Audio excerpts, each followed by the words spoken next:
Audio Jungle.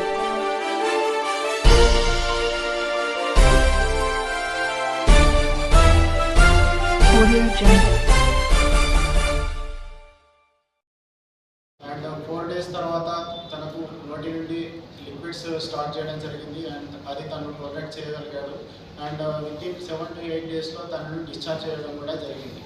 ఇప్పుడు తను actually రివ్యూకి వచ్చారు. తన సూచర్స్ అన్ని బాగానే ఉన్నాయి, సూచర్స్ అన్ని ఇప్పేసాము. ఫర్దర్గా తన మెడికల్ ఆంకాలజిస్ట్ ఒపీనియన్ తీసుకొని కీమోథెరపీ గురించి తనకు అడ్వైస్ చేస్తాము. సో మనకి ఏంటంటే బాడీలో ఈ క్యాన్సర్ అనేది ఎర్లీ స్టేజ్లో స్టార్టింగ్ స్టేజ్లో డిటెక్ట్ చేయడం అనేది చాలా ఇంపార్టెంట్. కొన్ని రకాల క్యాన్సర్ అంటే బాడీలో ఏవేవి ఎఫెక్ట్ అయితే ఆర్గాన్స్ వాటికి సంబంధించిన కొన్ని రకాల ఎర్లీ వార్నింగ్ సైన్స్ అనేవి ఉంటాయి. సో వాటిని మనం ఎవరైతే 45 years 50 years కంటే ఎక్కువ వయసు ఉన్న వాళ్ళు అట్లాంటి సిమ్టమ్స్ వాళ్ళకి వచ్చినప్పుడు తొందరగా డాక్టర్ని కన్సల్ట్ అయ్యి ఫస్ట్ క్యాన్సర్ని రూల్ అవుట్ చేసుకుంటే మిగతా ట్రీట్మెంట్ మనం దానికి తగ్గట్టు చేయొచ్చు. సో ఇప్పుడు జీర్ణాశయానికి క్యాన్సర్కి సంబంధించిన విషయానికి వస్తే ఎర్లీ వార్నింగ్ సైన్స్ ఏంటంటే మనకు పొట్ట పై భాగాన్ని నొప్పి ఉండడము, ఆకలి తగ్గిపోవడము, కొంచెం తిన్నగానే మనకు ఫుల్నెస్ అనిపించడము అండ్ వీక్నెస్, లో హిమోగ్లోబిన్, ఎనీమియా ఉండడం, ఇట్లాంటి లక్షణాలు మనకు జీర్ణాశయానికి సంబంధించిన క్యాన్సర్లో ఉంటాయి. సో ఇట్లానే మిగతా ఆర్గాన్కి సంబంధించిన ఎర్లీ వార్నింగ్ సైన్స్ ఉన్నప్పుడు డాక్టర్ని సంప్రదించి తొందరగా క్యాన్సర్ని రూల్ అవుట్ చేసుకోవడం అనేది మంచిది.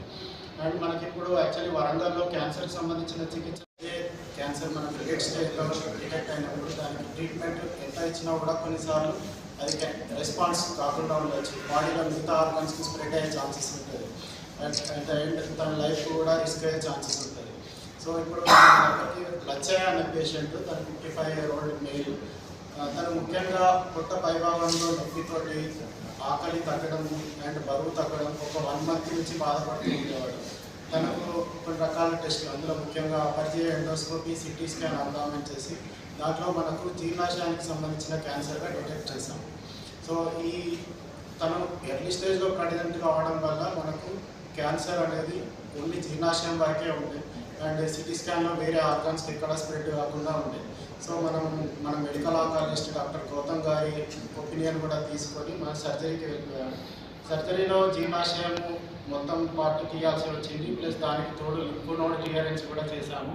అండ్ బయాప్సీ క్యాన్సర్గా తేలింది అండ్ దాని చుట్టుపక్కల ఉన్న మార్జిన్స్ అంతా క్లియర్గానే ఉన్నాయి. అండ్ లింఫ్ నోడ్స్ కూడా మనకు కొన్ని రకాల లింఫ్ నోడ్స్ అనేవి పాజిటివ్ వచ్చాయి. తన సర్జరీ తర్వాత తన రికవరీ అనేది చాలా స్మూత్గా జరిగింది, ఎటువంటి కాంప్లికేషన్. ఇప్పుడు మన మెడికవర్లో కూడా క్యాన్సర్కి సంబంధించిన చికిత్స అవైలబుల్ ఉంది. అండ్ ముఖ్యంగా నేను గ్యాస్ట్రోఇంటెస్టైనల్ సర్జరీ, సో జీర్ణాశయానికి సంబంధించిన, పేగులకు సంబంధించిన, అంతేకాకుండా లివర్, ప్యాంక్రియాస్కి సంబంధించిన క్యాన్సర్ కూడా ఇక్కడ ట్రీట్మెంట్ అవైలబుల్ కలదు. అండ్ అంతేకాకుండా ఇక్కడ ఆరోగ్యశ్రీ అవైలబుల్ కలదు. మన క్యాన్సర్కు ఎవరైతే ఆరోగ్యశ్రీ ఉంటుందో పేద ప్రజలకు ఆరోగ్యశ్రీ ద్వారా మనం ఇక్కడ క్యాన్సర్ ఉచితంగా ట్రీట్మెంట్ ఇవ్వచ్చు. ఐదర్ కీమోథెరపీ ఆర్ సర్జరీ పరంగా మనము ఉచితంగా ఇవ్వచ్చు. అండ్ ఇప్పుడు మేడం చెప్పినట్టు క్యాన్సర్ పేషెంట్స్కి మనకు ఉచిత ఓపీడీ కూడా స్టార్ట్ చేశాము. సో ఎవరైతే పేషెంట్స్ క్యాన్సర్ బాధితులు పడుతున్నారో వాళ్ళకు ఉచిత కన్సల్టేషన్ ఉంటుంది. దాని ప్రకారం మన ఒపీనియన్స్ ఇచ్చి వాళ్ళకు ఫర్దర్గా ట్రీట్మెంట్ ఇవ్వడం జరుగుతుంది.